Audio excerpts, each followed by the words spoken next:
The NL Central race starting to heat up. The Cardinals, Cubs, and Brewers are all within one game of each other. The Cards had won 9 of the last 11, but a tough test in today's rubber game against the Astros. Paul Goldschmidt with a home run in 6 straight games for the Cardinals, but it's the Astros who would put on their own power display. Top first, George Springer with a rocket that's gone in a hurry for a solo homer. Houston just getting started. The Astros hit another home run in the 3rd, and then in the 5th, 2 on, nobody out. And the former MVP, Jose Altuve, goes deep as well. This time it's a 3-run shot. Dakota Hudson gives up 3 home runs and 5 runs in just 4 innings.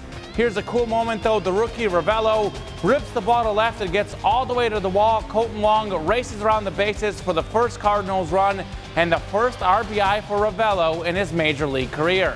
No home run for Goldschmidt, but in the 9th, Dexter Fowler pinch hitting. He has that foot injury from a few days ago, but looks like Fowler's fine as he hits the solo homer, but it wasn't enough. The Astros win 6-2 to take 2 out of 3 for the series. The Cubs beat the Brewers today, so St. Louis and Chicago are tied for first in the NL Central, with Milwaukee just 1 game back. The Cards and Cubs will play 3 games in St. Louis starting Tuesday night.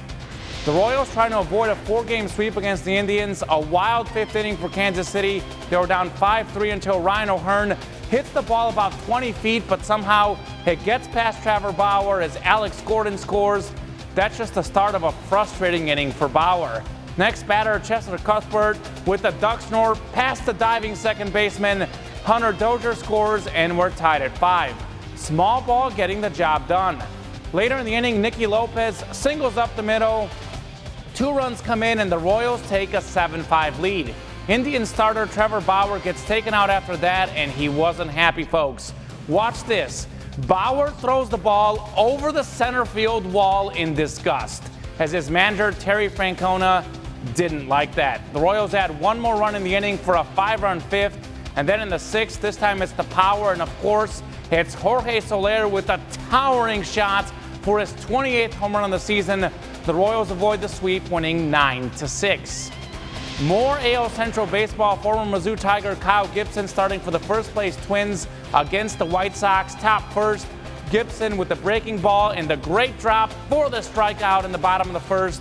In the 2nd now, this time he brings the heat for another strikeout right here. Gibson allows just 1 run over 6 innings and picks up 9 strikeouts. He got plenty of help from the bats. Gibson gets his 10th win of the season as the Twins take it 11-1. From baseball to basketball, as the Show Me State games finishing up today, one of the fun teams out there was Team Grosso, a group named after former Jefferson City football coach Tony Grosso. Team Grosso consists of former Jeff City basketball players and/or William Woods University teammates. Fulton boys basketball coach Justin Gilmore on the team is here. He throws down the dunk right into your living room. Some of the players still live locally, but others come from all over the country to play together at the Show Me State games. Last weekend in July, marked off on the calendar every year. I know I'm going to be back at Grosso with all my guys. So it's turned into a reunion. It's the best weekend of the year. We put it on our calendar. We really look forward to it. And mainly it's the medals. You know, it's all the hardware that we earned over the years. So that keeps us coming back. Just becoming better friends. I think that's what it's all about. Team Grosso finished with a winning record this weekend at their 12th straight Show Me State games. The Chiefs are coming off an incredible offensive season where they led the NFL in both yards and points per game. A big part of the Kansas City passing attack was Tyreek Hill, who had nearly 1,500 receiving yards and 12 touchdown catches, finishing 4th in both categories. Hill rejoined the Chiefs this weekend at training camp after the NFL decided they won't discipline him following an investigation of child abuse against his 3-year-old son. There's an audio recording where Hill's accused of punching his son, but he says that was taken out of context.